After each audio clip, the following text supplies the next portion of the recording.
no usufruto. O senhor recomendaria o usufruto em ter vivos ou mortes causa? Porque os efeitos são totalmente opostos, certo? Ele me falou assim, não tem ideia. Foi melhor o senhor recomeçar a estudar. O planejamento sucessório é uma das coisas mais difíceis de se fazer, que está mais banalizada, e que eu digo para o senhor sem sombra de dúvida. Eu faço muito menos planejamento do que parecer em processo de briga de planejamento mal feito. Ou seja, eu faço um planejamento por ano e 30 pareceres para rebater planejamentos mal feitos. Porque as pessoas não sabem o que é colação. O testamento, basicamente vocês vão ver comigo, é um negócio jurídico como contrato, portanto tem que ser na teoria geral do negócio jurídico. A legítima não, né? Herda segue a vocação hereditária. Jurisprudência decide quem herda e quem não herda. Testamentária não, tem que fazer um instrumento. As pessoas não sabem os planos do negócio jurídico, as pessoas não sabem o dia das obrigações. Por exemplo, eu vou dar um exemplo, mas é bobo de tudo. Se eu disser para a senhora quer deixar os bens para os seus dois primos, Maria e João, sim, em partes iguais. E a senhora disser, deixo para Maria e João, ou deixo 50% para Maria e 50% para João, não é igual. Porque se um deles morrer, num caso acresce e no outro não. É igual se os dois estiverem vivos. Falar, Maria e João, 50 para cada um. Metade é igual. Mas se um deles morrer ou renunciar à herança, não é igual. Muda todo o planejamento sucessório.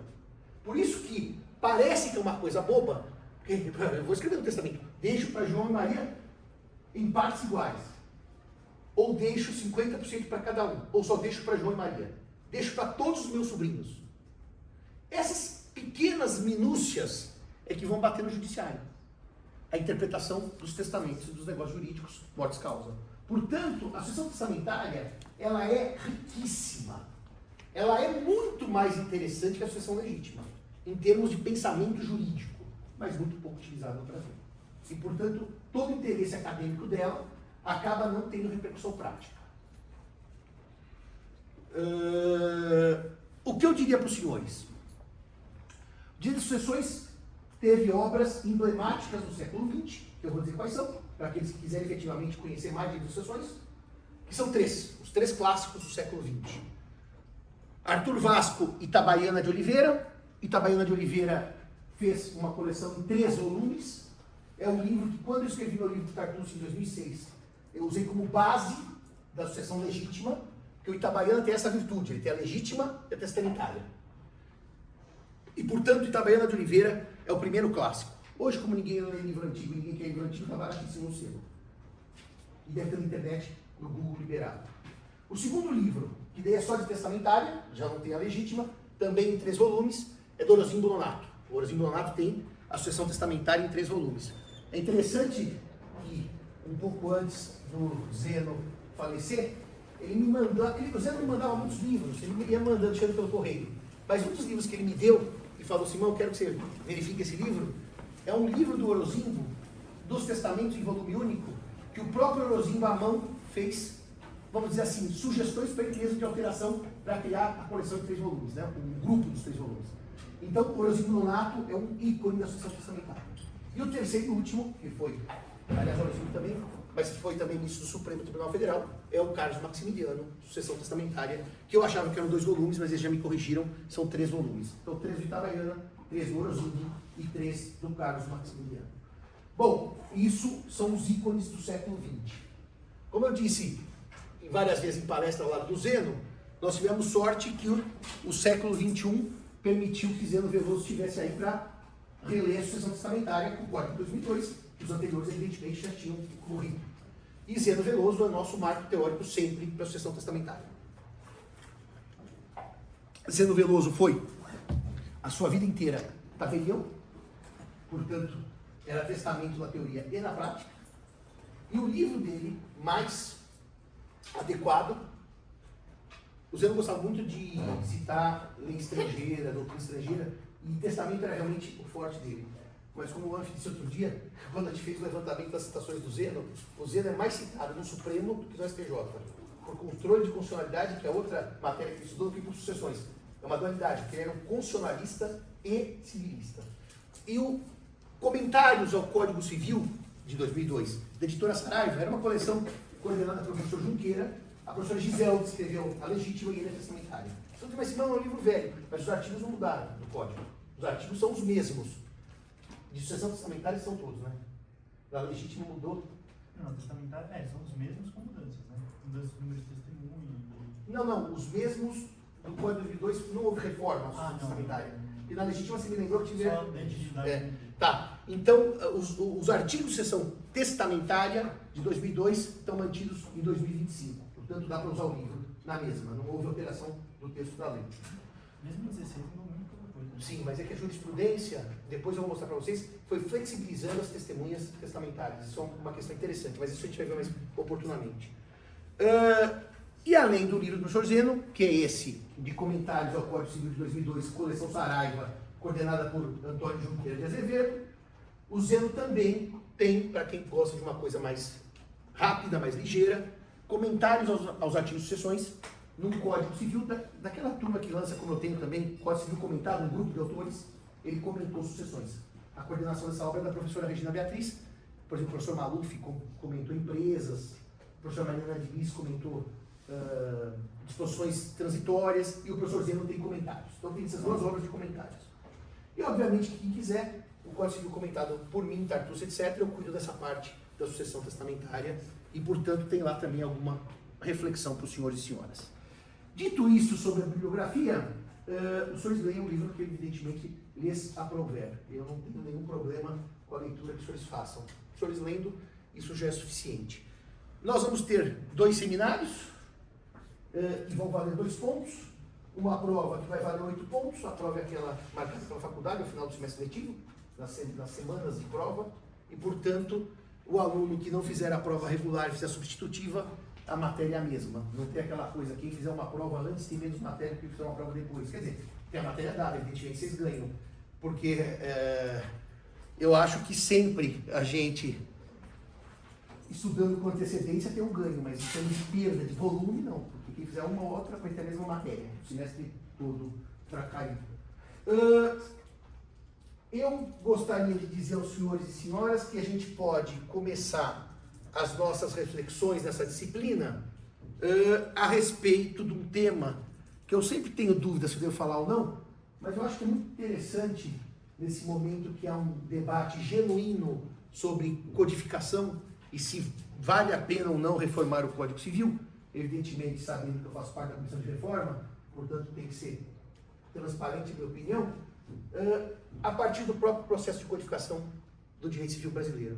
Nós vamos fazer na aula de hoje uma introdução à codificação, uma introdução à ideia de código, à ideia de consolidação, por que codificar, por que não codificar e por que nós chegamos hoje num momento em que, em tese, é propícia a reforma maior do Código Civil, respeitando, evidentemente, que cada um tem a sua opinião contrária, favorável. Isso, na academia, a opinião não é relevante. O importante é a reflexão e o debate. Cada um conclua como assim achar.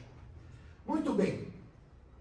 Os senhores sabem que o Brasil teve, desde 1500, antes da vigência do Código Civil, quantas ordenações do reino foram aplicadas ao Brasil?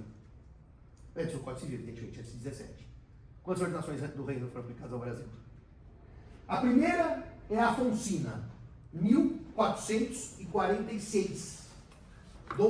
O Brasil veio depois, mas a ordenação é anterior. Dom Afonso V, o africano. O Afonso V foi aquele que desbravou para os portugueses o norte da África. Tânger, Ceuta. Ele foi um rei duríssimo. As pessoas têm uma ideia de como ele foi um rei duríssimo? Quando o irmão dele foi preso, o infante Dom Fernando, o mais novo, na batalha de Tânger, os marroquinos disseram, os africanos disseram, ou o seu irmão, ou devolve as possessões para nós. Ele disse, podem matar meu irmão que eu não devolvo as possessões. Um homem rigidíssimo. E o irmão morreu nas masmorras africanas para ele não perder as possessões. Esse é Dom Afonso V, o africano, 1446. A segunda codificação portuguesa, que nós vamos chamar de reunião de leis portuguesas, não de codificação, foram as ordenações manuelinas. Dom Afonso V, Dom João II, o Magnífico, e depois seu primo Dom Manuel, o primeiro, o venturoso das navegações. As ordenações na sua forma final, manuelinas, final, são de 1521, a forma final das ordenações manuelinas. Brasil já, evidentemente, colônia, Brasil já recebia a legislação portuguesa, afonsinas e manuelinas. Mas, evidentemente, que nesse processo legislativo, O que mais durou como lei civil no Brasil não foram nem as Afonsinas, nem as Manuelinas, mas sim as Filipinas, que são de 1603. As ordenações filipinas, elas partem de um dado histórico, certo? Que Portugal sucumbiu à Espanha, a chamada União Ibérica, 1580 a 1640. Quem assumiu o trono português? Um rei espanhol. Por que ele assumiu o trono português? Porque o Dom Sebastião foi para a África, morreu em Alcácer Quibir, não voltou, então quem era o sucessor dinástico? O seu tio. Porque casado com a sua tia. E, portanto, Dom Filipe II de Espanha, primeiro de Portugal. Aliás, uma coisa interessante sobre grafia de nome. Vocês sabem que nós temos uma grafia de nomes ligeiramente diferente das portuguesas. Por exemplo, em Portugal, ninguém escreve Tiago com TH. É só Tiago com I. Em Portugal, ninguém usa Felipe, eles usam Filipe. Ninguém usa Manuel, eles usam Manuel. É uma grafia dicotômica entre Espanha e Portugal.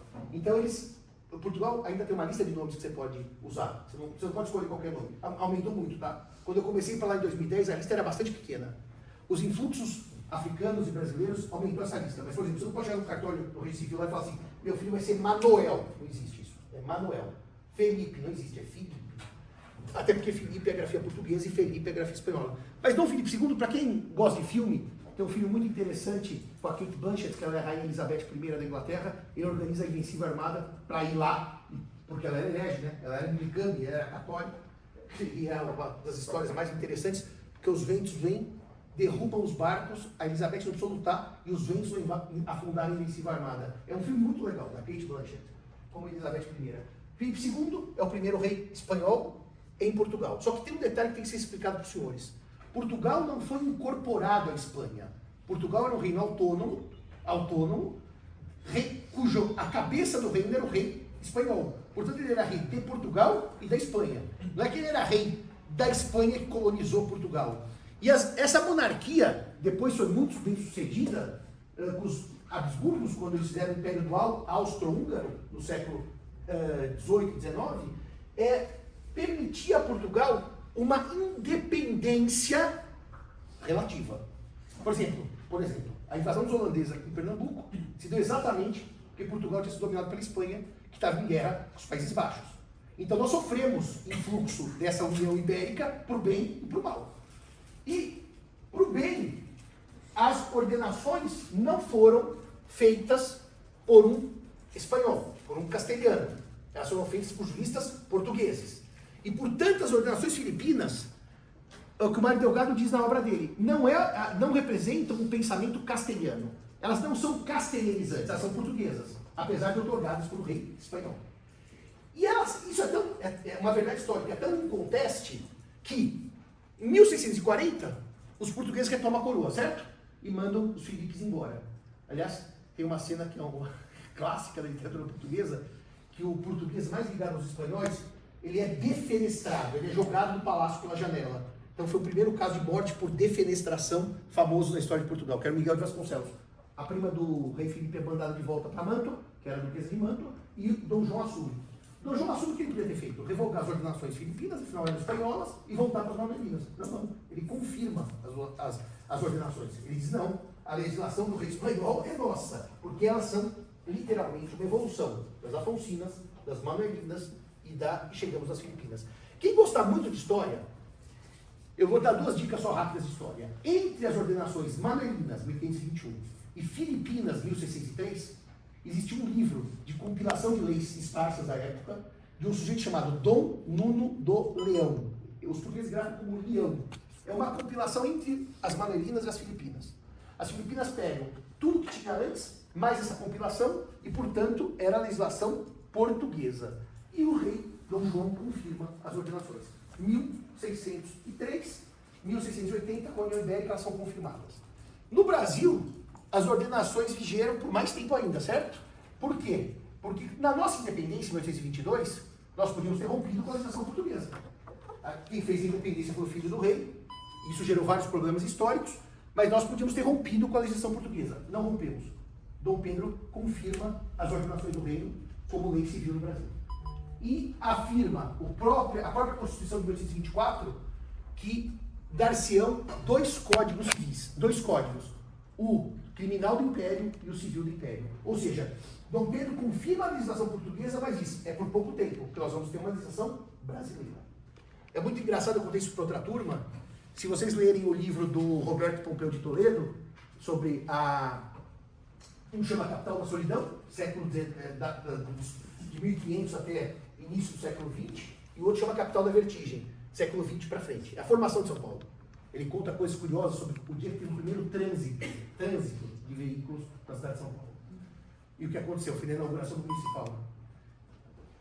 E ele conta nessa obra que o Dom Pedro tinha algumas decisões para tomar na hora de ser independente, né? Uma delas era essa legislativa, qual ia adotar. Então adotemos a legislação portuguesa até que tenhamos a nossa, mas tem que ser a portuguesa. E a segunda muito curiosa, que eu não sabia, é que ele tinha que decidir qual era o idioma que o novo país ia falar. Se nós vamos seguir a língua portuguesa da metrópole ou íamos ter um idioma próprio. E ele consultou os linguistas da época, que entendiam de idioma, e a língua falada aqui no Brasil é o tupi. O tupi era a língua com a qual os portugueses se comunicavam com todas as tribos. Só que o problema, eles não tinham, naquela época, uma gramática de tupi para poder disseminar o conhecimento. Então o imperador ficou com medo de adotar uma língua que não teria adesão social e ia ser pior. Nós vamos ter uma língua falada e uma língua escrita, então ele optou por manter o português. Mas foi por muito pouco que a língua oficial do Brasil não foi abandonada. O português não deixou de ser língua oficial no Brasil em 1822. Foi por muito pouco. Houve grandes debates sobre isso. Muito bem. Aliás, para quem gosta de ler a história da São Francisco, o Pompeu de Toledo conta tudo por que nós estamos aqui hoje, né? E por que nós vamos ficando no Rio de Janeiro. Os debates do governo imperial, para onde seria a faculdade, a de Olinda dava certo, tinha que ter uma no Nordeste, onde tem a região da produção da cana-de-açúcar. Mas em São Paulo e Rio de Janeiro, os deputados do Rio de Janeiro detonaram São Paulo. Eles disseram, aquilo é um pântano, aquilo é um charco, aquilo não cheira de bar, aquilo não tem comércio, aquilo não tem economia, aquilo não tem prédio, aquilo não tem biblioteca. Vocês vão ter uma faculdade de direito daquele buraco. E nós temos duas várzeas, né? A do Anhangabaú e a do Tamanduateí, só que as duas são várzeas hoje canalizadas, né? Eu sou do tempo que o Tamanduateí, a gente passeava na beira do Tamanduateí, tá? Na beira, aqui embaixo, onde hoje é o Baixada do Glicério, que não tem um rio lá. E aí, por que ganhou São Paulo? Ganhou num... Você leu, né? Não, né? Ganhou num laivo de sorte, porque os deputados disseram assim, mas para o só, se nós precisamos ter um país, ó, o São Paulo Curso foi fundado em 1827, que vai se desenvolver como um todo, não adianta fazer no Rio, onde já está tudo desenvolvido, precisamos desenvolver outras partes do país. E o São Paulo é um lugar ideal. São Paulo e a Faculdade de Direito tem uma história bastante parelha, e por isso nós viemos para cá. E daí nós tomamos a sala dos padres, como os senhores bem sabem, e todo ano os padres oficiam a gente, todo ano até hoje, para a gente devolver esse espaço para eles. Todo ano eles mandam uma cartinha pedindo a faculdade de volta. E eu achava que isso era folclore, mas quando meu querido amigo falecido, professor Magalhães, era diretor, ele mostrou a cartinha. Vem todo ano uma cartinha dos padres, devolvam a faculdade para a gente, vocês estão usurpando a nossa posse. Agora, é curioso isso porque quando a faculdade de Direito ainda era a Faculdade de São Paulo, antes da USP, o Getúlio fez um decreto dizendo que esse prédio aqui estava afetado para a Faculdade de Direito. E, portanto, era um prédio afetado com uma única destinação, a Faculdade de Direito. E tem esse decreto também. Mas isso aqui nós, literalmente, passamos na mão grande dos padres. A gente só vai dar umas aulinhas de Direito. E fomos crescendo e continuamos dando aulinha de Direito até hoje, não saindo daqui. O senhor sabe que o nosso espaço lá no campus, onde seria a Faculdade de Direito, eu sempre tinha essa curiosidade. Porque a pedra foi posta lá, os alunos arrancaram e precisaram de volta, né? E eu queria saber onde foi posta a pedra lá antes de ser arrancado e vir para cá. E o Mônaco me disse, atualmente, onde tem a Biblioteca José Mindlin, era aquele espaço destinado, na origem, para o nosso curso. Como nunca foi, hoje é a Biblioteca Brasiliana do Mindlin, que aliás é uma beleza. Bom, dito isso tudo, nós tivemos então uma legislação portuguesa das ordenações, né? No Brasil, vigendo até 1917. E é curioso que em Portugal as ordenações foram abandonadas exatamente 50 anos antes, porque o Código Seabra é de 1857. E aqui é 1917. Ou seja, nós tivemos lei portuguesa por mais tempo do que Portugal em vigência. 1857, 1917, 50 anos. 1867, Código Seabra, 1917, Código Civil em vigor do Brasil. É muito curioso porque quando a África portuguesa, naquelas guerras sangrentas e terríveis, conseguiu a emancipação de Portugal, sabe qual foi a primeira coisa que eles fizeram? Confirmaram o Código Civil português como lei vigente em Angola, Moçambique. É um processo histórico curioso. Não se troca a lei do dia para a noite. Demora-se para fazer um Código Civil, mesmo após a independência. Agora os senhores vão me dizer, mas Simão, então o nosso primeiro Código Civil podemos chamar de ordenações afoncinas, depois manuelinas, depois filipinas? Não. Porque código e consolidação não implica a mesma ideia. Código, codificar ou consolidar não implica a mesma ideia. Quem consolida pega tudo que existe de maneira separada e junta. Organiza, mas não inova. O consolidador não pode criar lei, não pode criar conceito, não pode criar instituto. Ele tem que ver tudo o que está vigendo e pôr no mesmo volume, no mesmo corpo orgânico. E, portanto, as ordenações, tecnicamente, não podem ser chamadas de códigos civis. Apesar que o nome dele é Código Filipino, né? Vocês olharem a primeira nota. Aliás, eu só fiz uma nota histórica e esqueci de fazer a segunda. Eu falei, a primeira nota histórica, quem gosta de história, que entre as manuelinas e as filipinas teve esse código, essa reunião de leis do Dom Nuno do Leão. E a segunda nota histórica, que eu aprendi com o professor Nestor Duarte. Quem algum dia tiver qualquer interesse, por qualquer razão que seja, mestrado, doutorado ou por prazer, de ler as ordenações, sem nenhum interesse, não leiam as ordenações secas, sem as notas de rodapé. Explico por quê. Se elas foram lei no Brasil de 1603 a 1917, os senhores não acreditam que em 300 anos as ordenações passaram incólumes a mudanças de leitura das próprias ordenações. E a edição é uma pena, porque eu acho que a do Senado está esgotada, né? Está esgotada? Não, sempre Ela volta, né? Aquelas, os cinco amarelos, né? São 4 livros. São 4 livros 160 reais. com 5 volumes. São as anotadas pelo Cândido Mendes. Sim, de graça no site do Senado e PDF. E tem PDF de graça no site do Senado. Por que são anotadas pelo Cândido Mendes? Porque ele vai atualizando as ordenações conforme passa o tempo. Eu gosto sempre de dar um exemplo, já que estamos falando de sucessões, de uma atualização que as ordenações tiveram no século XIX, muito interessante. E é interessante que o Cândido Mendes, ele fazia uma coisa muito legal. Ele lia os portugueses, ele lia os brasileiros, ele ia buscar no Tribunal da Relação da Bahia, de São Paulo, os acórdãos da relação, e ele anota no rodapé. A lei é assim interpretada. Nesse ponto, debatem Lobão versus Melo Freire. Ele aponta literalmente a notação de doutrina e jurisprudência, embaixo dos artigos das ordenações. E é muito interessante, por exemplo, que um dos temas que não sobreviveu é o nosso, sucessão. Por quê não sobreviveu? Porque as ordenações tinham duas regras sucessórias distintas. A dos nobres e a do povo, em geral, dos plebeus. Que eles chamavam de peão. Tanto que lá em Portugal eles falam petonal. É passeio de peão. Até hoje eles chamam o pedestre de peão, que não era nobre. E a regra de sucessão do nobre era diferente do plebeu. Sabe aquelas coisas que a gente vê em filme? O filho mais velho herda tudo, o filho mais novo não herda nada. O filho mais velho tem o controle do dinheiro da família, o filho mais novo tem que ir para o exército ou para o quadro religioso. E a filha? Não, a filha não tem nada, a filha tem só um dote, a filha não manda. Tudo isso era a sucessão do nobre. O nobre herdava o chamado morgadio.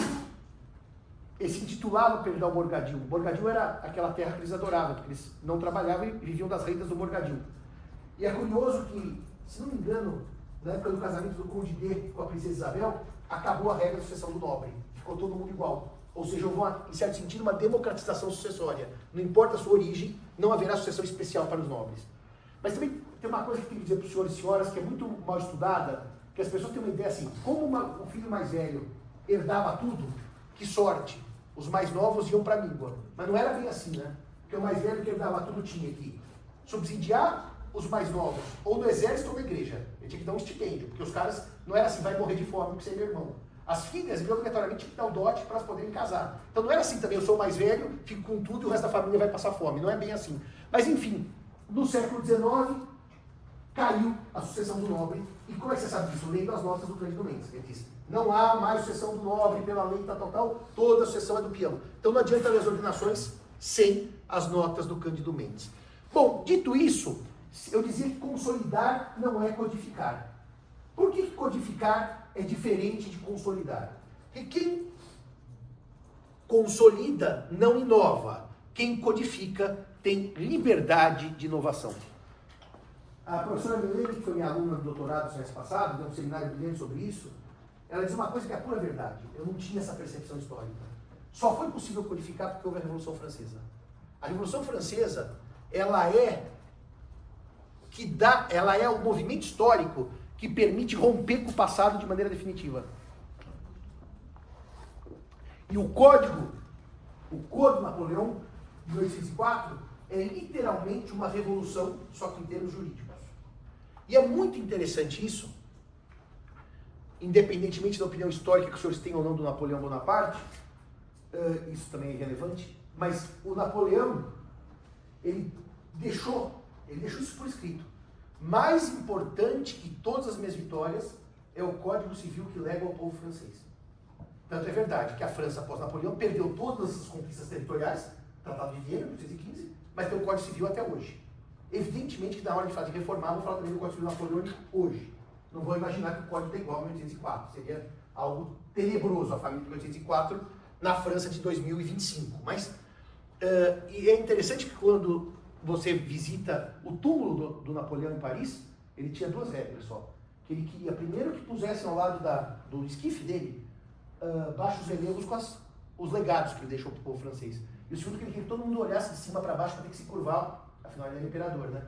Então você primeiro se curva e depois você desce uma escada e vai ver o túmulo. E eu digo sempre também, quem gosta do Napoleão, ele deixou uma frase marcada lá no Hospital dos Inválidos, em Paris: quando morrer, quero ser enterrado às margens do Sena, junto ao povo francês que tanto amei. Porque ele era corso, né? Tecnicamente França, mas a das ilhas. E ele tem lá um baixo relevo que é muito emblemático do pensamento codificatório e não consolidação, codificação.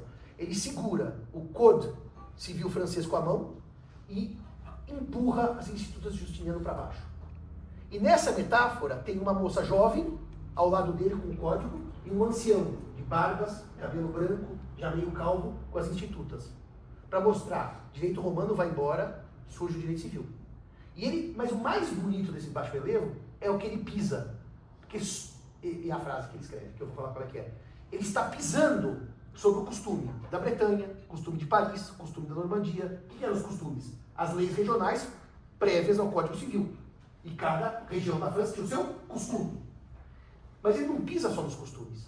Isso eu percebi melhor agora da última vez, que eu parei um pouco para analisar melhor. Ele pisa sobre outra coisa, e isso é mais bonito, talvez de tudo.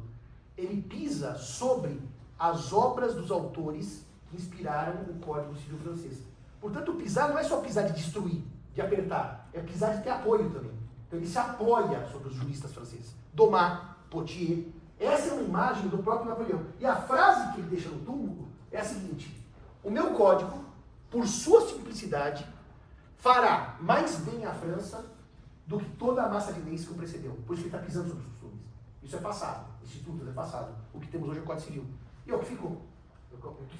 A grande herança da Revolução Francesa, para nós, é o Código Civil dos franceses. O Code Napoleão. E quando se ele não põe o Código de Napoleão. É Code Napoleão. Código Napoleão. O código tem o nome dele. Como a gente fala de Código Bevilacqua. É interessantíssimo, né? Porque ele ficou com o nome do imperador e não os juristas que fizeram o Código Civil francês. E o Código Civil francês, portanto, é o primeiro código, no sentido de organizar, harmonizar, revolucionar, criar direito. Então não é uma consolidação, não é uma compilação. O Código Civil francês não tem parte geral, o que para nós que somos viciados na bela sistemática da parte geral gera algum problema, porque a gente não abre falando das pessoas, das coisas e do fato jurídico. Mas foi ele que, então, inaugurou um movimento de codificações, que ganharam o nome de codificações oitocentistas, para o século XVIII. Século XIX, 1800. Século XIX, 1800. Oitocentistas, 1800, século XIX. E aí, nessa esteira vieram códigos civis em Portugal, na Itália, na Espanha, e os países foram codificando. O Código Civil, que eu reputo mais tardio, também não colhi todas as datas, mas famosamente mais tardio, é qual? Um é de 1804, que é o francês. Qual que é o último código famoso que todo professor de civil fala ainda que não tenha lido. Europeu, famosésimo, BGB. O BGB é de 1896, 4 anos de vacácio, entrou em vigor em 1900. E o BGB atrasa por conta de um debate bastante aguerrido entre dois juristas, Thibault e Savigny, se a codificação seria ou não necessária, proveitosa para os países.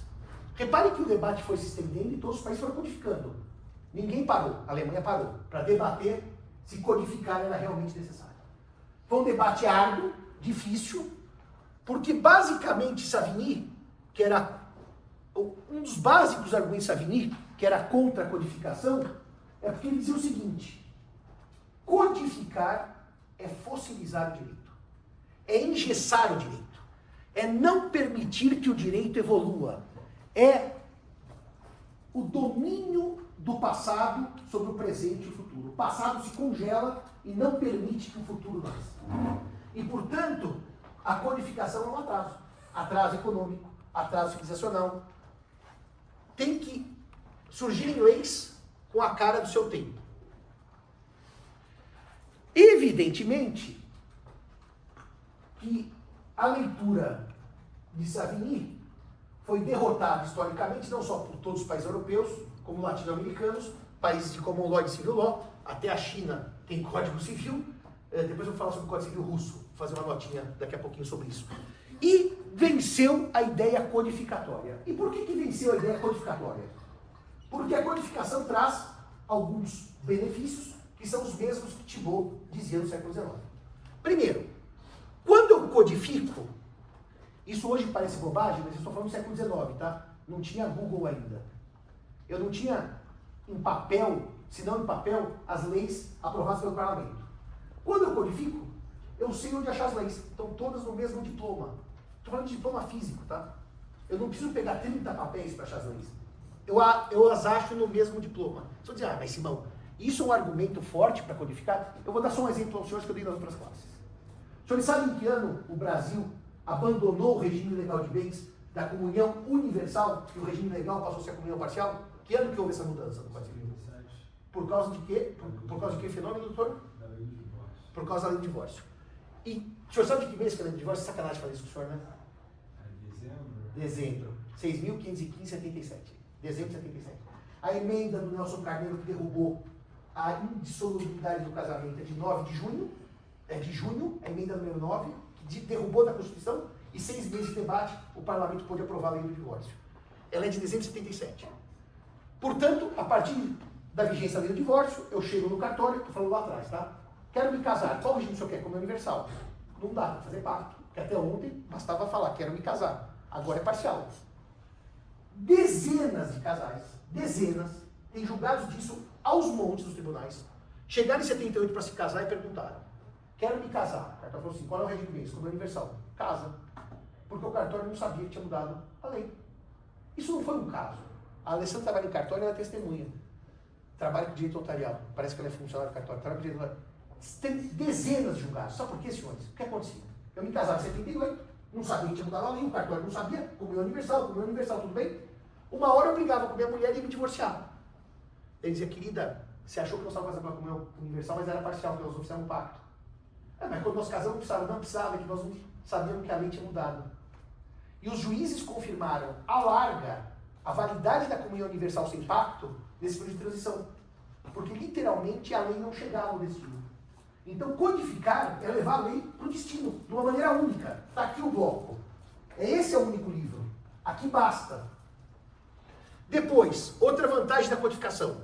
A codificação evita antinomias que nas leis especiais são mais fáceis de ocorrer.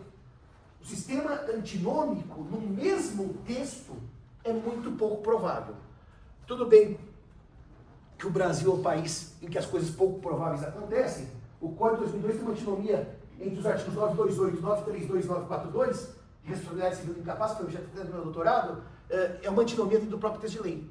Mas não é porque há uma antinomia que a gente deve esquecer a história do direito não codificado. Vou dar um exemplo simples do direito não codificado. Um tema não codificado. A união estável não estava no Código 16, como todos os senhores sabem. Era o antigo concubinato. A união estável só entrou no Código Civil em 2002. Então, pré-codificação ela estava em leis esparsas.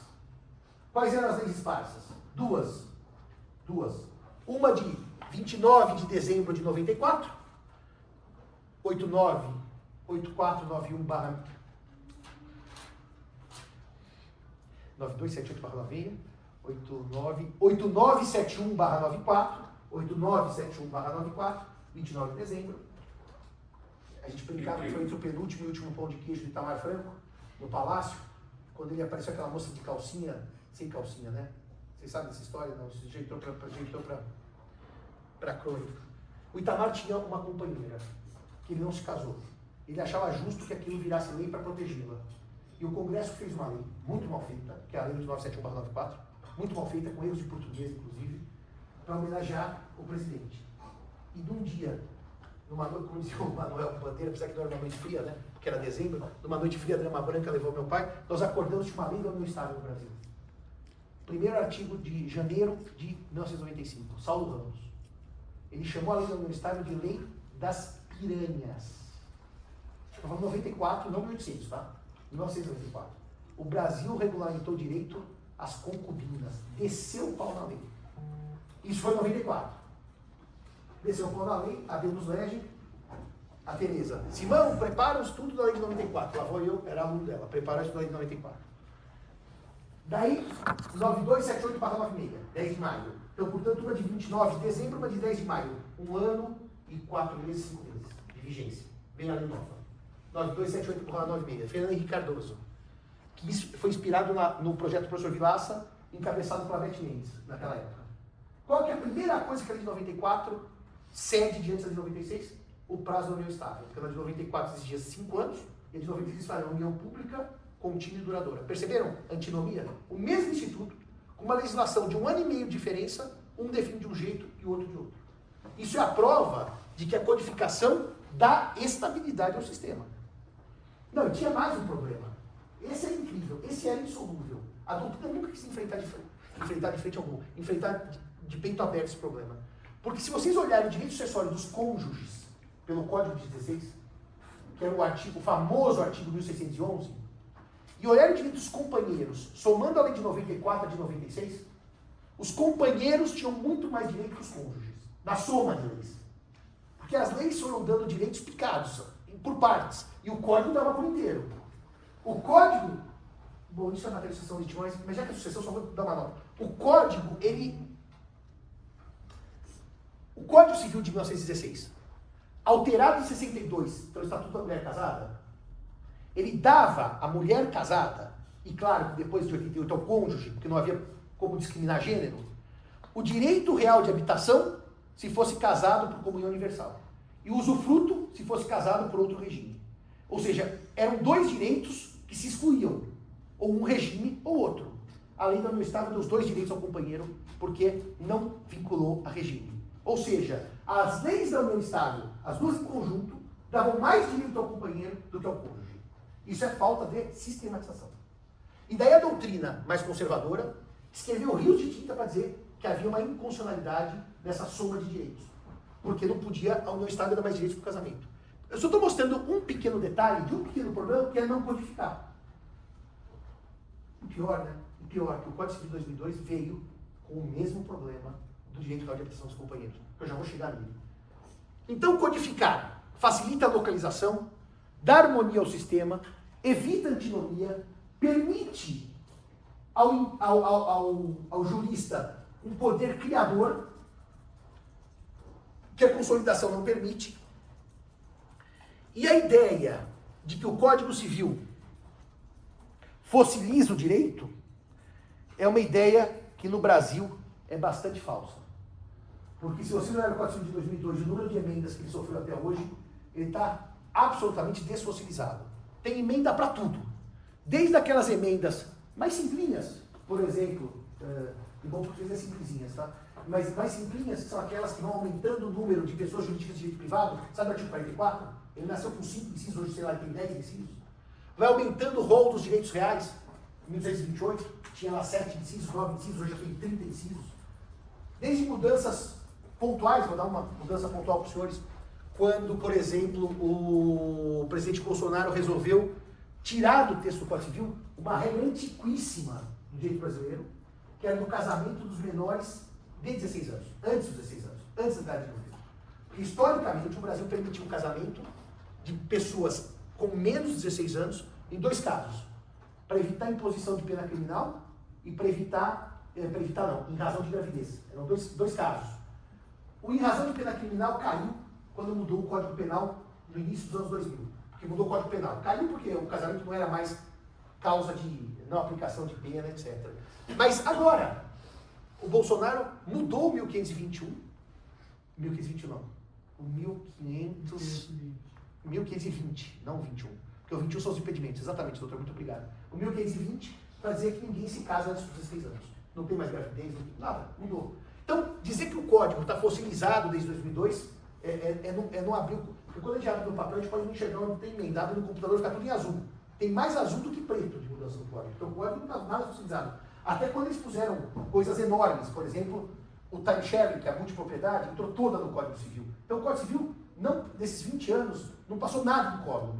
Ou seja, só para explicar para os senhores, é verdade que o processo legislativo de mudança de um código, em tese, tem que ser mais cauteloso do que um processo de criação de uma simples lei especial. Mas o fato é que o Brasil, um país tão curioso, às vezes nem falei isso ontem, devia ter falado, na turma da noite, que se o senhor disser assim, mas Simão, eu vou dar um exemplo de família, só família, não vou falar do senhor, só família. O direito civil de família, se você ler o Código de 2002 e procurar os azuizinhos, tirando a guarda em poder familiar, que é aquela aula que eu mais gosto de dar, porque é uma aula da polêmica entre o que é o guarda em poder familiar, ele basicamente está com a mesma estrutura, então família não mudou muito, mudou tudo. Sabe por que mudou tudo? Porque o CNJ legislou e tem todas as regras de família no CNJ. Aliás, são mais detalhadas, Alessandra, do que no Código Civil muitas vezes, para várias coisas, da união estável e do casamento. O Código de Normas, hoje, tem mais artigos de direito de família, talvez, do que o próprio Código Civil. É uma loucura isso. Então, o direito de família não se fossilizou. O Código não fossilizou o direito civil. Ele continua andando. Para não dizer nada para os senhores, que é a última que eu vou falar, da lei da liberdade econômica. Que essa é uma coisa interessante, mas eu vou concluir a aula com isso. Então, os senhores vão me perguntar, Simão, por que demorou tanto para o Brasil ter um Código Civil? Reparem que a independência em 1822, Portugal tem um Código Civil em 1867. Então reparem que, mesmo em Portugal, estabilizado política e economicamente, demorou para ter um Código Civil. Não foi no dia seguinte ao Código Civil francês. 1867. Nós demoramos 50 anos mais que os portugueses. Por quê? O primeiro jurista nomeado para pensar um Código Civil foi Augusto Teixeira de Freitas, que eu diria para os senhores, repetindo ipsis literis dizendo Veloso, se Savigny é o nome de uma praça em Berlim, Teixeira de Freitas vai ser o nome de uma avenida em qualquer capital do Brasil, porque foi o maior jurista de todos os tempos. Ele primeiro fez a chamada consolidação, não era criação, era juntar tudo e pôr num volume. Isso não era Código Civil, era a consolidação das leis civis. Que até depois dele também teve uma outra, que essa é mais difícil de achar no centro. Eu nem tenho, quem achou foi o do Nazar, que era do Carlos de Carvalho, chama Nova Consolidação. Essa é bem menos famosa e bem menos fácil de achar. A do Teixeira também está nessa do Senado, está tudo fácil. E depois de consolidar, ele foi contratado como jurista do Império. Aliás, o nome do livro dele o nome da biografia dele é Teixeira de Freitas, jurista do Império. O jurisconsulto do Império. Obrigado. Para fazer o quê? O esboço do Código Civil. Que, segundo ontem nós discutimos, as fontes dizem que tinham 5.000 e poucos artigos. Hoje nós temos 2045, só para vocês terem ideia, 5.000 e poucos artigos. Mas que alguns se perderam, que no final sobraram 4.900, não é isso? 4.906. 4.906 artigos. Bom, eu quando fui fazer minha tese de vício, minha dissertação de vício redivitório, eu fui ler o que o Teixeira punha no esboço sobre vício redivitório. Ele era tão detalhista que tinha artigo por isso retibitório do cachorro, que era diferente da vaca. É brincadeira, mas assim, o carneiro era uma, a galinha era outra. Quer dizer, então não é assim, do vício dos animais. É da galinha que espirra, do boi que dá coice, era assim, era bem detalhado. Foi do esboço do Teixeira de Freitas que Velho Sarsfield fez o primeiro Código Civil argentino. Ele declara isso. Agradeço ao senhor Freitas, está escrito. E ao compilador que esqueci, do Código Civil Espanhol, que agora fugiu o nome, pelo trabalho que me antecedeu.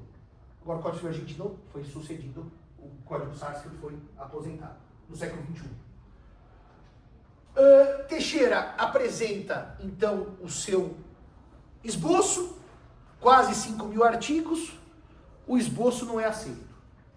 Existe uma leitura, e que eu já li mais de um autor, evidentemente que quando o esboço não é aceito, eu nunca tenho uma única causa, certo?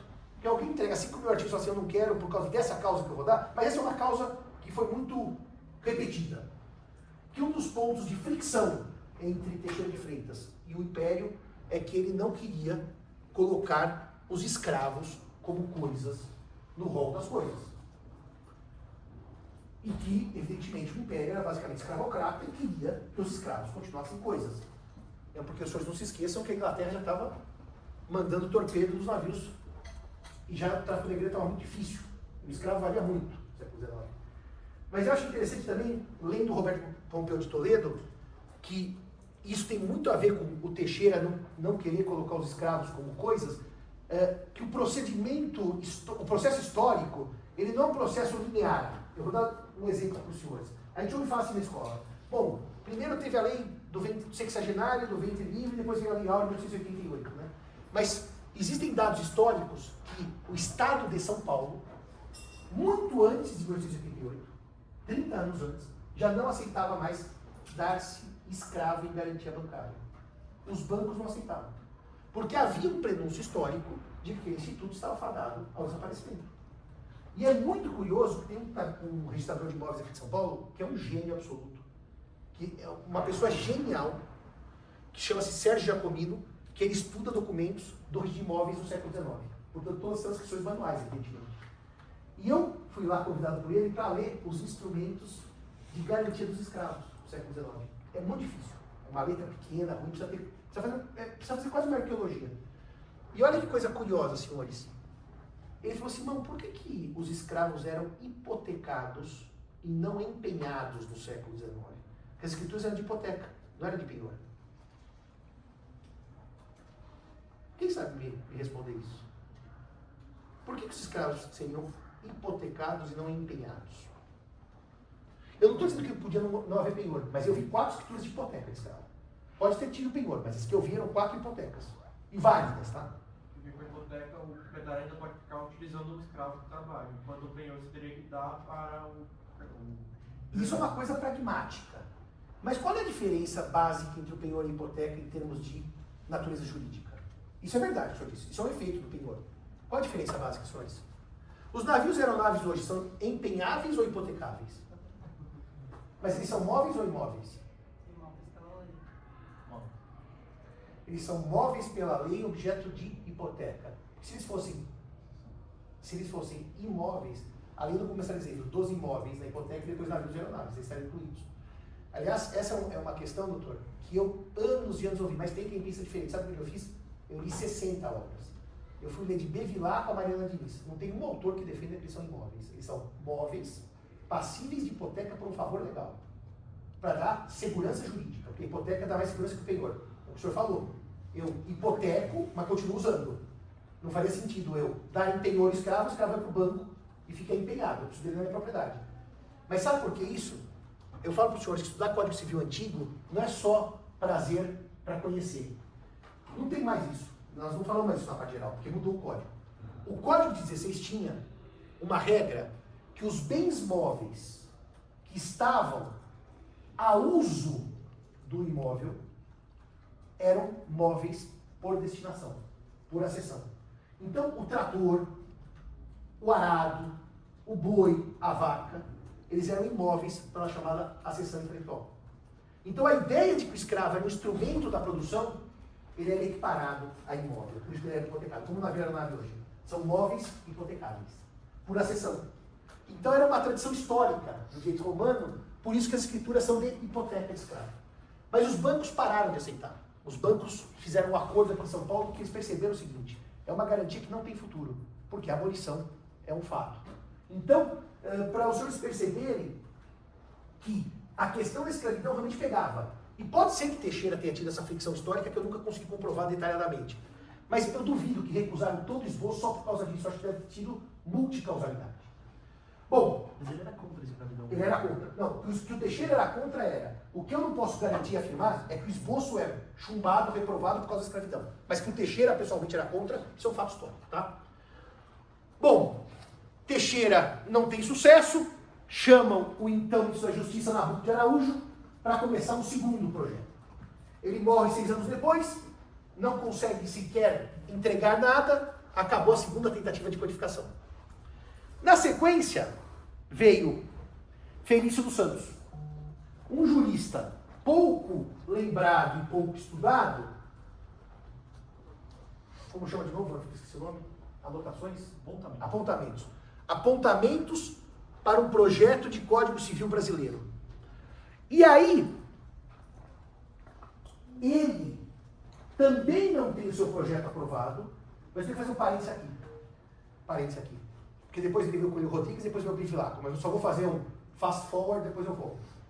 O projeto Felício dos Santos, que não foi código, não foi debatido para ser código, foi reprovado, ele deixou uma marca indelével no Código Civil, de 16, que foi o seguinte: as questões sucessórias do projeto Bevilacqua não foram bem aceitas pela Câmara dos Deputados, quando ele apresentou o projeto.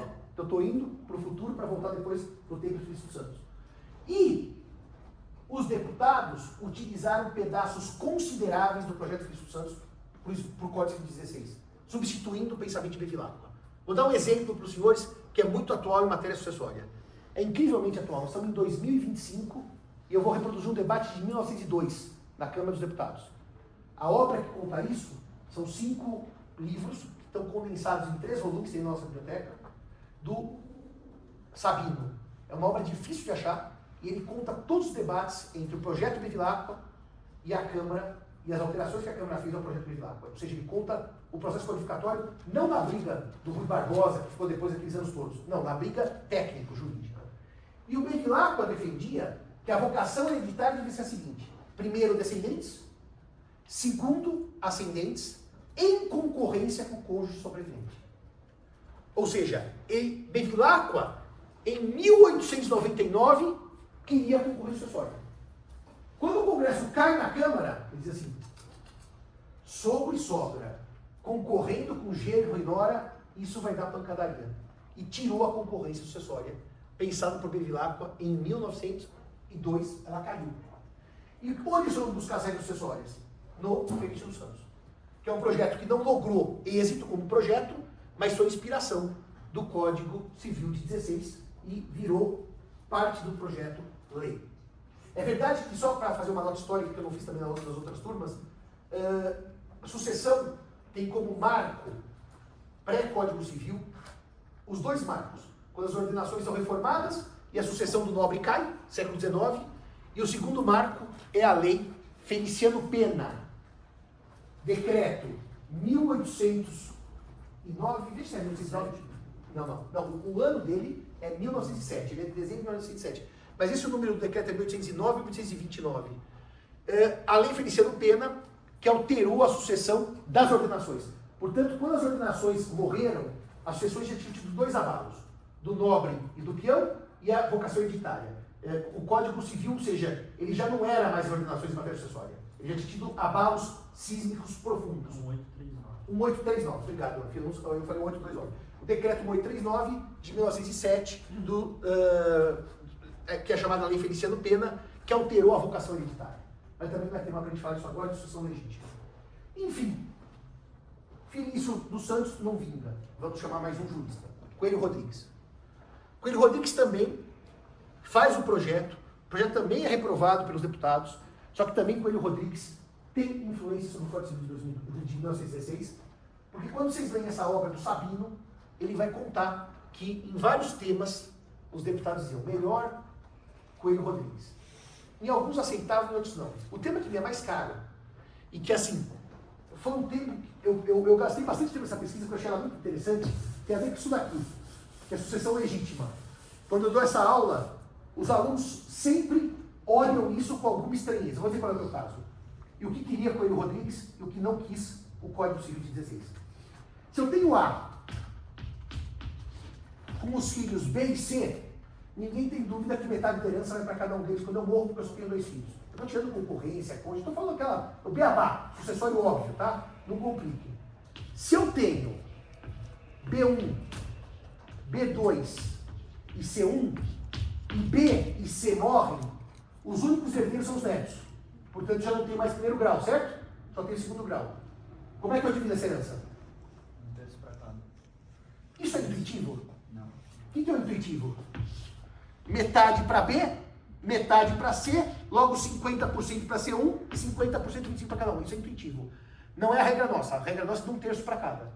Essa regra, por exemplo, essa regra, de 1/3 para cada, ela é contrária ao pensamento das organizações, em que vigia a troncalidade. E que Portugal seguiu e segue até hoje. A ideia de que se, da regra de ouro número 2, na mesma classe, no mesmo grau, todos eram por cabeça, a regra de ouro número 2 da sucessão legítima, ela é brasileira, não é portuguesa. E houve um debate. Vamos para o Coelho Rodrigues, que segue a troncalidade, ou vamos para o Bevilacqua, que segue a não troncalidade? Prevaleceu o Bevilacqua e nunca mais essa regra foi debatida.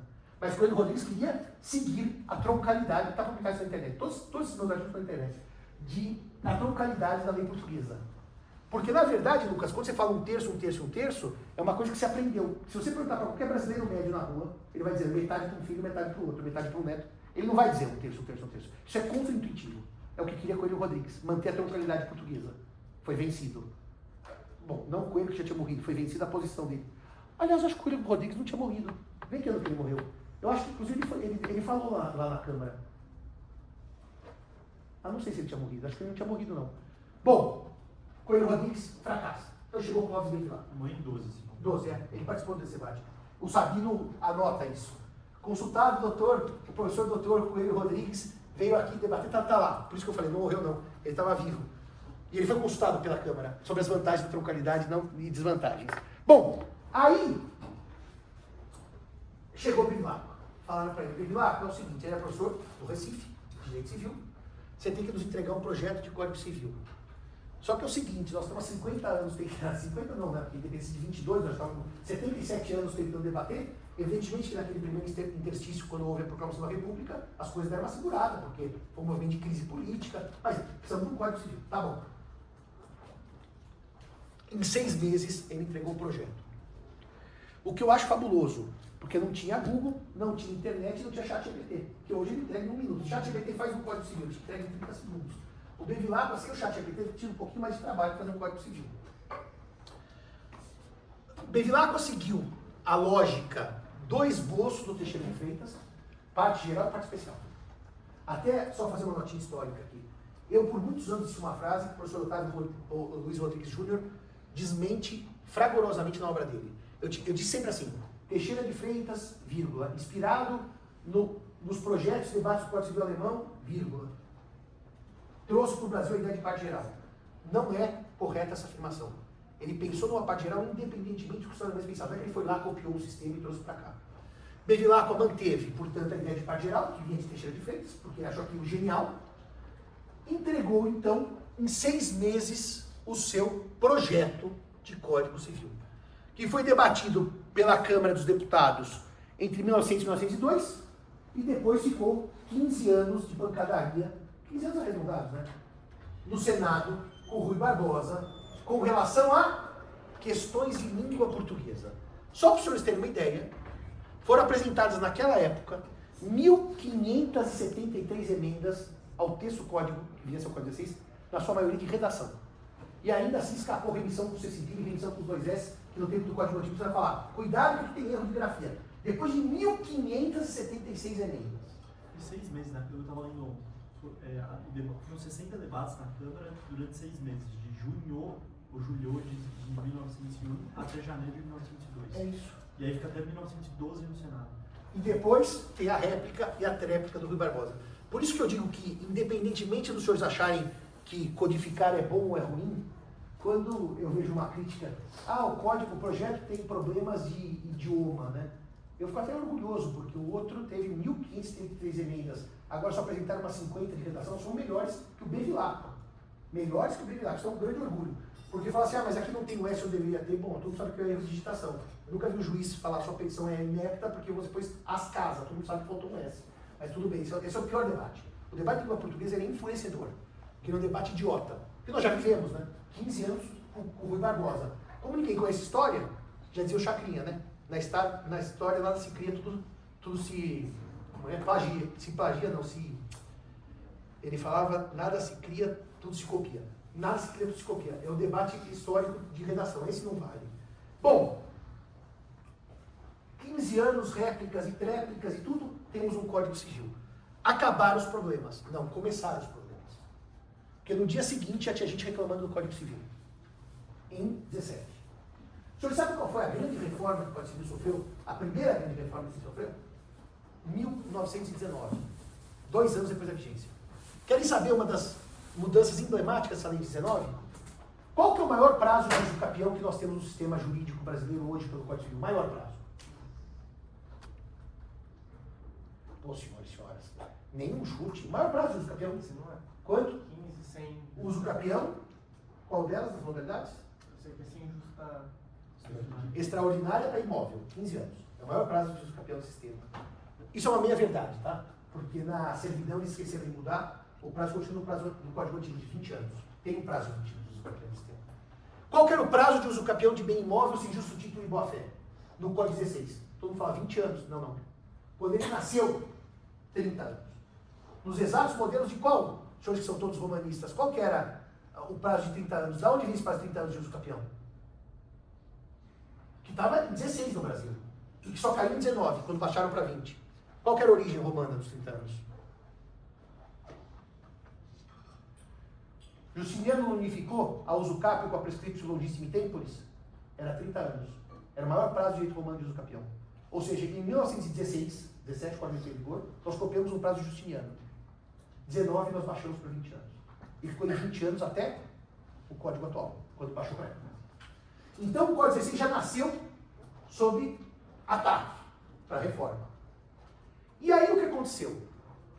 Entre 16 e 2002, a vigência do atual Código Civil, muitos projetos foram apresentados para um novo código ou para reformas consideráveis do Código 16. Consideráveis. Eu não estou evidentemente dizendo aquilo que nasce com a necessidade constitucional de 88, porque senão o Código não podia continuar falando o que falava por conta da inconstitucionalidade, ou da não recepção, como chamam alguns. Mas eu queria dar 2 notas para os senhores. O Brasil assistiu a um movimento muito, muito forte de retirada do livro das obrigações do Código Civil, para que, no modelo suíço, se criasse um Código das Obrigações. Ele teve ideólogos de muito peso, a ideia do Código das Obrigações, juristas muito bons, entre eles Filadelfo de Azevedo, Hahnemann Guimarães e, mais recentemente, Caio Magno Silva Pereira, que diziam: o Código Civil não deve cuidar das obrigações por uma razão muito simples. As obrigações geram riqueza, e a riqueza precisa ser constantemente repensada para facilitar o tráfego negocial. Você diz, mas Simão, essa ideia pegou? Pegou simplesmente, sabe onde? Na França, na última ordonança, que reformou o Código Civil francês. E se vocês lerem a reforma do Código Civil francês, sabe o que os juristas dizem? Nós vamos tirar a causa que estava lá desde Thomas Pottier no Código Civil francês, como requisito de validade do contrato, porque isso dificulta nossos negócios com os outros países europeus, que são anticausais. A gente não consegue vender mercadoria porque eles não entendem causa como razão de invalidade do contrato. A economia, está escrito pela autora da emenda, não é por alguém que chutou. Vamos tirar a causa para facilitar o comércio francês com os demais países do mundo, que não são causais. A causa foi historicamente derrotada. A causa foi historicamente derrotada. A causa foi historicamente derrotada. Os alemães prevaleceram sobre os franceses. Aliás, o senhor sabe que o direito civil francês ele acaba no século XX? Quem lê direito civil francês hoje lê como eu por diletantismo. Por uma questão muito simples. Os franceses se recusaram a aceitar a distinção entre ato e negócio jurídico. E essa recusa histórica, para contrapor ao pensamento alemão, é uma recusa infrutífera. Porque se você não distingue ato de negócio, nós vamos fazer um testamento depois, que é outro ponto que eu vou chegar na aula que vem. Muito bem. Dizia eu então, o Código das Obrigações tinha esse espírito de reforma para o bem da economia, para o bem da circulação de riquezas. Os franceses fizeram isso em 2012, e se vocês lerem os trabalhos dos anos 80 e 90, vou dar o nome de um autor, professor dessa casa, que pensou muito nisso, Rubens Limon de França. Enquanto a Europa pensava em unificação das obrigações, a América Latina pensava em unificação das obrigações. É um movimento paralelo, para termos um código latino-americano das obrigações. Porque vocês concordam comigo que família e sucessões tem muito mais a ver com uma questão cultural do que o comércio. O comércio é mais universalizado. Família e sucessões tem uma série de questões de raiz do povo. Mas nem a Europa, com a Comissão Lando, conseguiu unificar as obrigações, até hoje não conseguiu, e nem o Brasil, com a América Latina, conseguiu unificar as obrigações. Então, os movimentos que eu vou chamar de descodificação, são esses, não tiveram sucesso. O senhor podia até me perguntar, mas Simão, nunca houve no Brasil um movimento para descodificar família e sucessões? O primeiro e único movimento para descodificar família e sucessões do Brasil, pois vou citar o caso russo. Porque como eu trabalhei muito tempo na International Society of Family Law, e eu parei porque realmente aquilo era cansativo, a gente tinha encontros semestrais com professores do mundo todo para debater temas jurídicos de família e sucessões. E eu aprendi muito com eles. E principalmente com os russos, que tem uma mentalidade muito interessante em termos de família e sucessões. Mas o Brasil alguma vez tentou descodificar a família e sucessões? A única tentativa é essa, mais recente, depois do Código de 2002, que o IBDFAN lançou o chamado Estatuto das Famílias e Estatuto das Heranças. E nenhuma das duas foi para frente, nem para começar o debate. Portanto, a descodificação mais séria foi a tentativa obrigacional do século XX. A Rússia, quando ainda era União Soviética, tirou o direito de família e sucessões do Código Civil. Família tem um livro próprio. E um dia eu perguntei para as professoras russas, por que vocês optaram por descodificar só família do Código? Tirar a família de dentro do Código Civil e ter o Código do Direito de Família. E ela explicou, a visão soviética é que família e patrimônio não se confundem. Onde está o afeto está no Código de Família, onde está o dinheiro está no livro do Código Civil. E, portanto, misturar família com dinheiro seria um desastre histórico. Eu acho que essa ideia, por mais interessante que seja, eu não sei se está muito certo pensar que o direito de família só tem afeto, né? Afinal, 80% das regras são patrimoniais do direito de família, né? E 20% pessoais. Mas o Brasil nunca quis descodificar a família. Nunca quis descodificar a família. E a segunda onda reformadora, além dessa dos códigos, das ideias de código das obrigações, foram anteprojetos de códigos civis inteiros, para jogar o privilégio no lixo e recomeçar do zero. Tem vários autores que participaram desses movimentos. Talvez o anteprojeto mais citado, mais estudado, mais trabalhado seja de Orlando Gomes, que tinha um anteprojeto para reformar o Código Civil inteiro. E Orlando Gomes, que era um jurista absolutamente incrível e genial, tentou nesse anteprojeto fazer um divórcio à brasileira. Sabe como que era o divórcio à brasileira? Como a Constituição proibia o divórcio, o casamento era indissolúvel pela Constituição Federal, se eu pusesse um artigo de divórcio no código, ele era automaticamente inconstitucional. Bastava ler a Constituição. Então ele criou uma ideia que foi genial. Ele queria aumentar no seu código a anulação do casamento por erro, só que ao invés daquele erro com aquelas características rígidas, era um erro mais ou menos assim. Casei, não gostei, lá eu errei. Quer dizer, era uma forma de divórcio isso. Só que não, infelizmente, no plano da eficácia, mas no plano da validade. Já que a eficácia estava vetada pela Constituição. Mas era uma porta para o divórcio. Ele criou um artigo, a hora que isso caiu na Câmara, começou uma pancadaria. Daí ele foi acusado de ateu, herege, de acabar com as famílias, o Brasil nunca mais vai ser o mesmo. E depois, aqui também não é curso de família, mas vale a pena os senhores lerem depois uma compilação de 5 ou 6 páginas que eu fiz sobre a discussão divórcio e antidivórcio entre o Monsenhor Arruda Câmara e o queridíssimo, estimadíssimo senador Nelson Carneiro. O pró-divórcio contra o divórcio. Bom, não prosperou. Chegamos em 1969, Não havia Código das Obrigações, não havia novo Código Civil, não havia nada, havia o velho e bom Bevilacqua. Antes de seguirmos adiante, 69 para frente, vinha uma pergunta. O Brasil precisava de um novo Código Civil, quando o anteprojeto, que é de 69, que a comissão foi reunida em 69 e o anteprojeto foi entregue ao Senado e virou projeto de 72, 1972, por incrível que pareça, eu não era nascido, pelo 1974. Era preciso mudar o Código Civil. Então vamos pensar o seguinte. O Código Civil vigente em 1972 era o Código Bevilacqua. O Código Bevilacqua era um código do século XIX, que nasceu no século XX por uma gestação tardia. Mas ele é um código do século XIX. Ele não tem cara do século XX. Qual que era a base da sociedade brasileira no século XIX, Lucas? Agrícola ou urbana? Rural ou urbana? Economia agrícola e a base rural. Certo? Qual era a cara do Brasil em 1970? Plenamente urbana. Inclusive com já os movimentos migratórios todos. Nos anos 70 viram aquela explosão de migração por causa daquelas tragédias no Nordeste. E, portanto, a sociedade do século XIX tinha morrido no Brasil definitivamente. Segundo ponto, como é que era o sistema familiar no século XIX? Machista e hierárquico. O homem manda, a mulher e os filhos obedecem. Essa família implodiu com a Segunda Guerra Mundial, a partir dos esforços de guerra das mulheres. Não só na guerra, como na produção. As mulheres destruíram o patriarcado e o machismo. Então não dava mais para o código dizer que o homem é o chefe da família. E a chefia será exercida com a colaboração da mulher. Sabe colaboração? Ô colaboradora, me ajuda aqui. Qual que é a minha ajuda? Vai passar roupa. Essa é a sua ajuda. Isso não dava mais em 1970. Já não dava mais. Qual que era o terceiro pilar do Código 16? Desigualdade, certo? Os filhos eram desiguais de acordo com a origem. Ou seja, tinha filhos que eram mais filhos e filhos que eram menos filhos para filhos.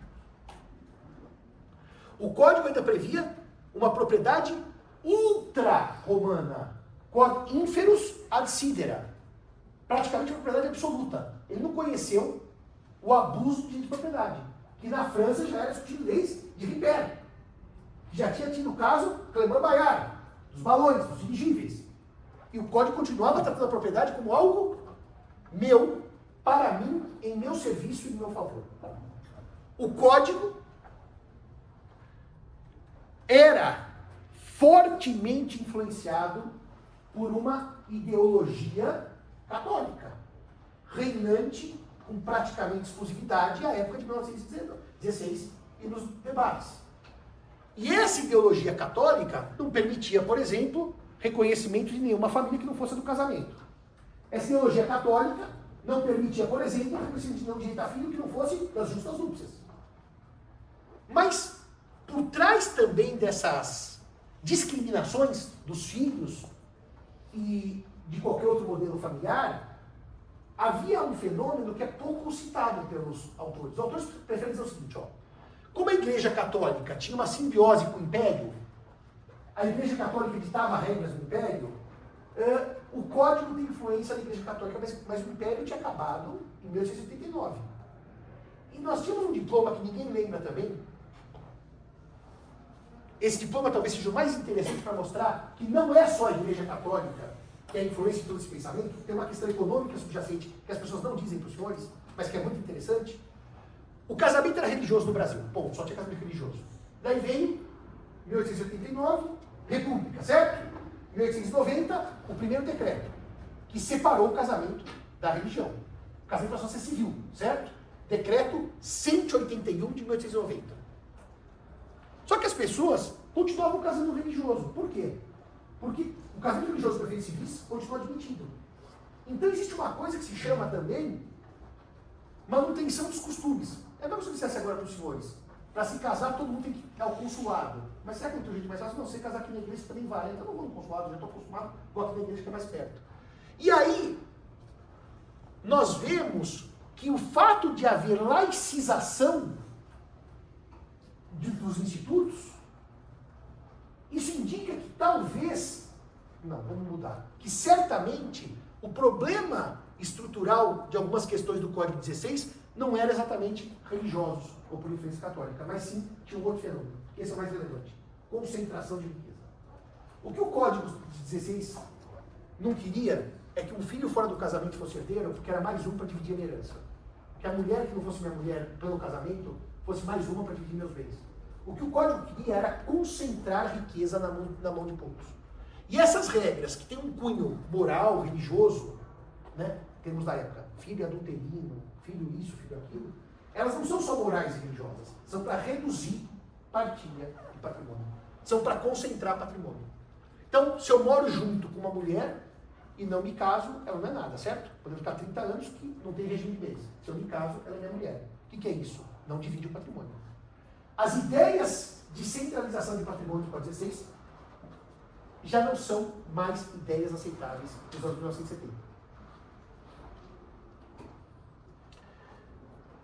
E nós só não precisamos passar por um processo semelhante aos portugueses, porque nós tivemos a Feliciano Pena em 1907. Porque os portugueses precisaram esperar, senhores e senhoras, pasmem vocês. Nós somos de 1907. 70 anos a mais para pôr o cônjuge na frente dos colaterais. Porque até 1976, o cônjuge perdia herança para colateral em Portugal. Nós alteramos a ordem em 1907, 70 anos antes dos portugueses. Então, quer dizer, essa inserção do cônjuge como herdeiro é um processo que não é óbvio, é histórico e é lento. E aí um dia monta-se uma comissão de juristas. A inauguração dos trabalhos foi aqui em Campos do Jordão. Tem aquela... Vocês já viram aquela placa? Depois a gente pode mandar para eles. Aquela placa que tem lá, aos dias tal, no mês tal, se reuniram os juristas nomeados pelo governo militar. A comissão era presidida pelo professor Miguel Reale, o maior, na minha opinião, jusfilósofo em língua portuguesa. Depois tinha Moreira Alves, José Carlos Moreira Alves, na parte geral. Professor dessa casa de direito romano, que deu um semestre de aula, foi para Brasília e nunca mais voltou. Eu acho Moreira Alves, de tudo que eu li no direito, até hoje, uma das coisas que eu mais tenho apreço intelectual. Intelectual pelo jurídico.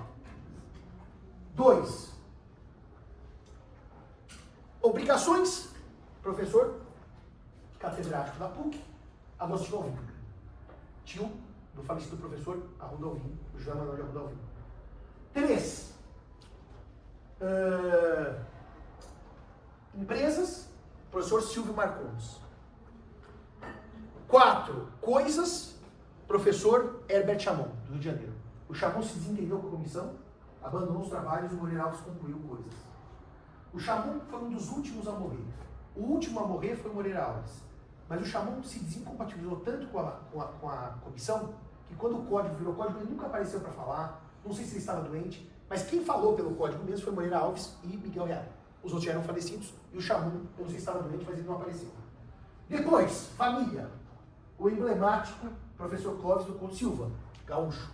Sucessões, o emblemático professor Torquato Castro, de Recife. Montada a comissão, o projeto vai ao Senado, em 72, entra na Câmara em 84 e fica deitado eternamente em berço esplêndido. Quando eu comecei a cursar São Francisco, em 92, dizia-se assim, eu não se esqueço que em 92 tinha tido a reforma constitucional muito recente, era de 88, era um mundo muito constitucionalizado, porque tinha, enfim, era uma Constituição nova, novos direitos dos cidadãos. E daí a gente tinha aula do Código Bevilacqua e não se falava em projeto de Código Civil. Não é que ninguém falava, o tema não era nem ventilado. Então eu passei 5 anos sem sequer saber que existia um projeto feito por essa gente toda. Não é que eu me falava assim, olha turma, fica de olho, tem um projeto aí que está há muitos anos, pode ser que ele saia. O tempo passa, 2001, eu defendi o meu mestrado, eu era assistente da professora Tereza, a Tereza fazia um esquema muito legal no quinto ano. Ela dava civil aplicado, 1 hora de aula, eu dava meia hora de aula de curso preparatório para os alunos. Eu ensinava a fazer teste de OAB. E ela ficava na sala comigo. Ela falava assim, não, você cuida disso, eu cuido daquilo.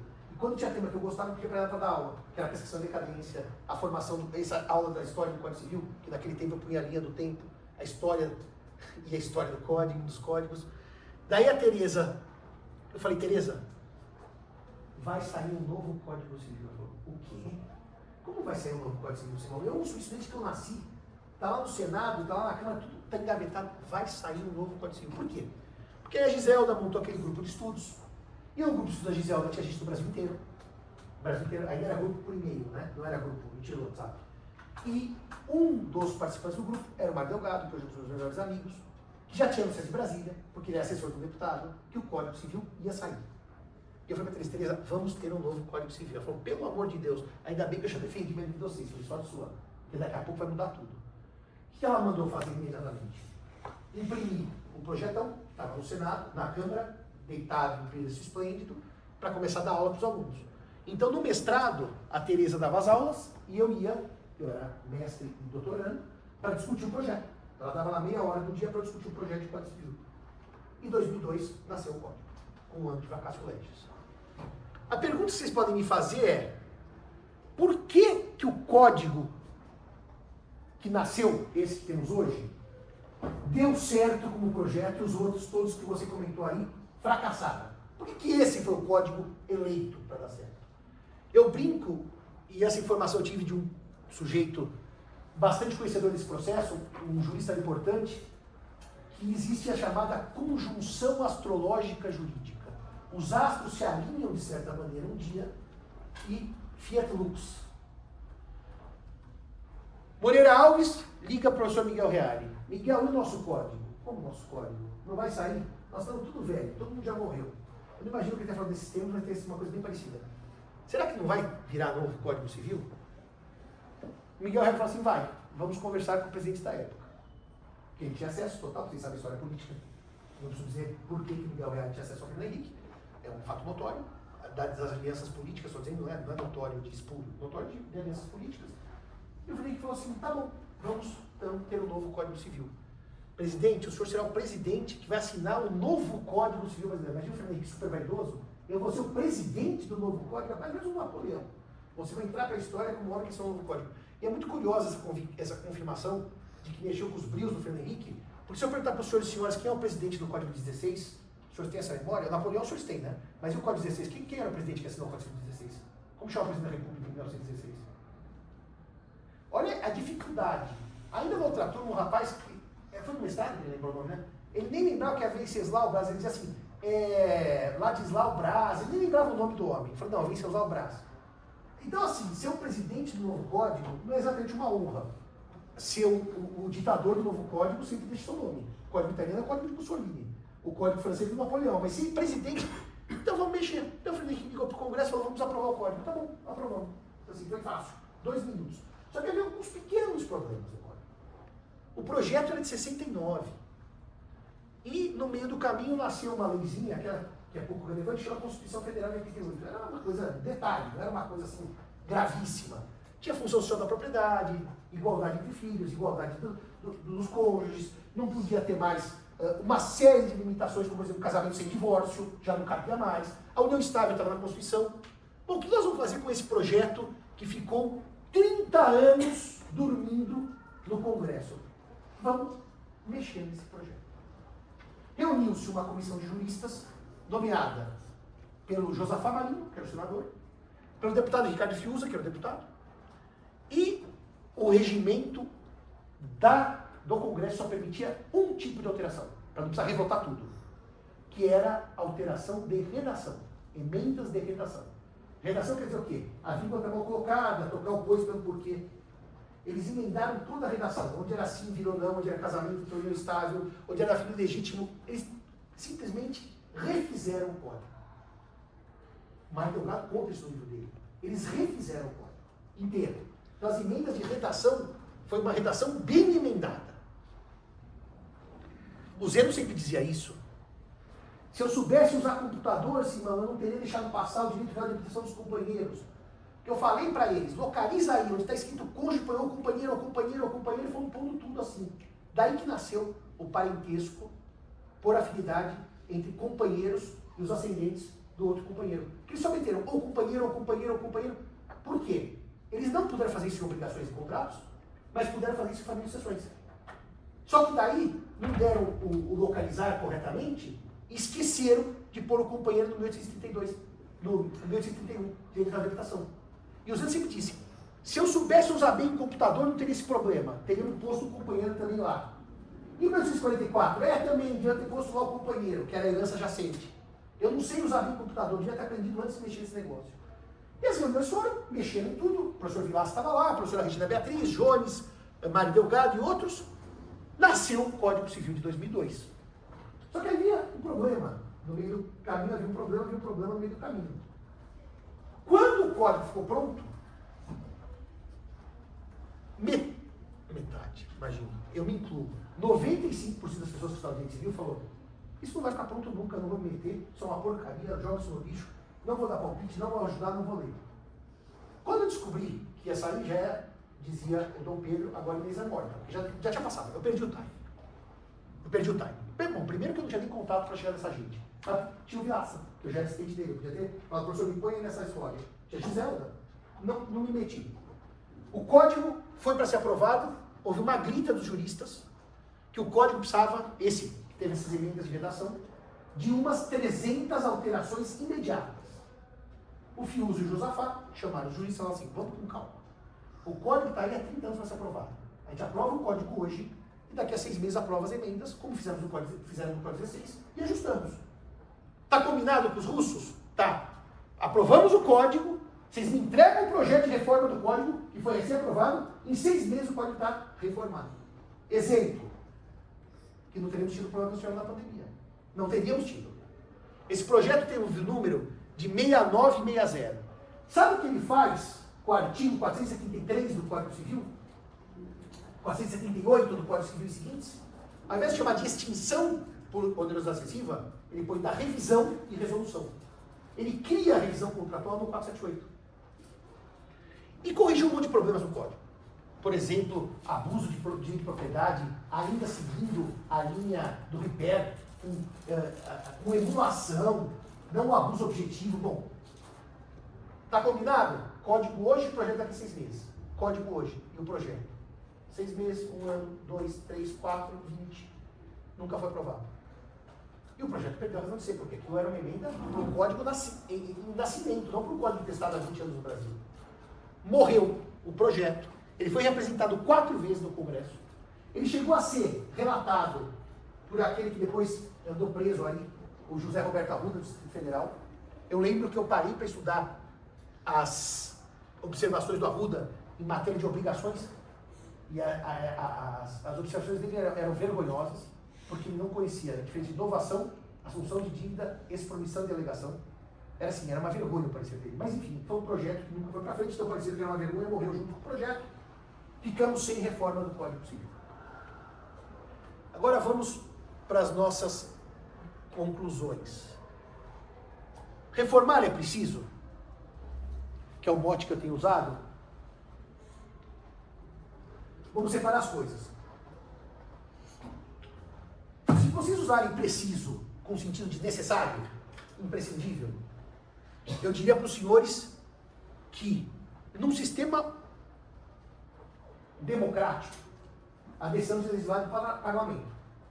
E eu sou daqueles que acreditam fielmente que nós vivemos uma democracia rígida. Então, portanto, nós elegemos nossos representantes que decidem sobre o que legislar ou não. Eu não sou daqueles que acham que o jurista tem que chegar lá e falar, Congresso, você não legislou sobre, sei lá, direitos dos animais. Vocês estão errados. Porque a gente elege para quê?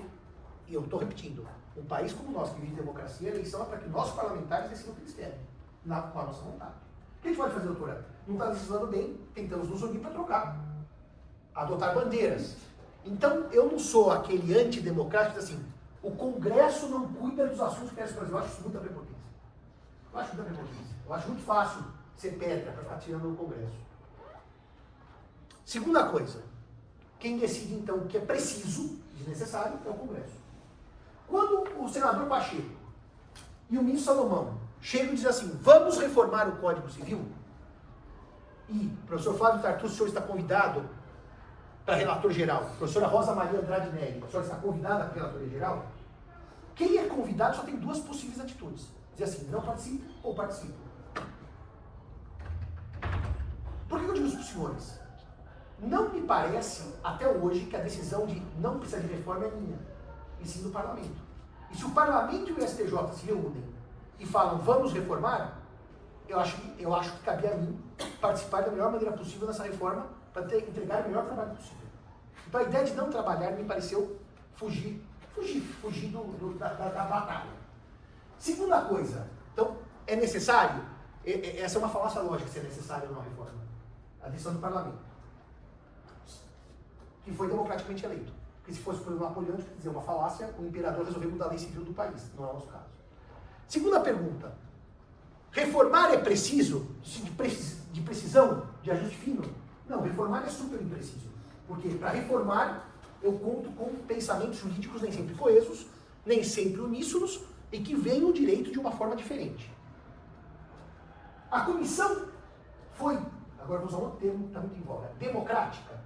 Nós mandamos 800 ofícios a 800 entidades brasileiras e fizemos 4 audiências públicas para ouvir juristas e não juristas. A audiência pública era assim, você chegava lá, é sério isso. Você se inscrevia, ninguém perguntava o seu nome, de onde a senhora é. Não, você se inscrevia, levantava a mão e falava o que quisesse. A nossa comissão teve 40% de mulheres. Que, aliás, na história da codificação civil, nunca houve uma comissão que uma mulher sequer participou. Nós tínhamos 40% de mulheres. O Salomão se preocupou em trazer defensores públicos, promotores, advogados, membros das carreiras públicas e privadas, de uma maneira que não ficasse aquele código dos professores, sabe? Porque a última vez que se reuniram os professores e ficaram debatendo o século dos anjos, Constantinopla caiu na mão do Mehmed II e até hoje é muçulmana por causa disso. Eles ficavam lá, os sábios, sabe aqueles sábios reunidos? E a partir daí, o projeto está lançado. Projeto 4/25. O que vai acontecer? Não sei se vai ser aprovado, se não vai ser aprovado, se vai ser debatido, não vai ser debatido. Nós cumprimos o mistério que nos foi dado. Você acha que o projeto é excelente? Eu acho que o projeto é muito bom e tem muitas falhas. Acho muito difícil você abrir um projeto e falar assim, é tudo ruim, é tudo bom, porque isso seria um maniqueísmo quase que pueril. Tem muita coisa lá que eu gosto, tem muita coisa que eu não gosto. Mas se não gosta, por que está lá? Ué, porque a gente é vencido, né? Democracia assim. A grande vantagem desse projeto é que se vocês quiserem um dia de insônia, tá com insônia. Já jogaram todas as vidas do Candy Crush, não querem pagar mais. Acabaram todas as séries do Netflix, Prime. Vou assistir Senado, TV Senado. Vocês põem no YouTube, na televisão, TV Senado, porque você não tem mais nada a fazer, nem já cansaram do Camões, já cansaram do S. de Queiroz. Põe lá, TV Senado, e assistam 4 dias de debate. A pancadaria que foi aquilo, foi uma pancadaria. E todo mundo se posicionou lá. E o que eu perdia um ódio.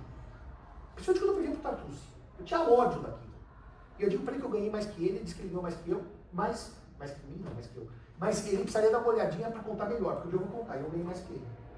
Só cedi na última história porque eu estava errado, na prescrição, que o Andy saiu correndo, Simão, você está errado. Eu falei, puta, meu estagiário dizendo que eu estou errado, mas eu estava errado, eu voltei atrás.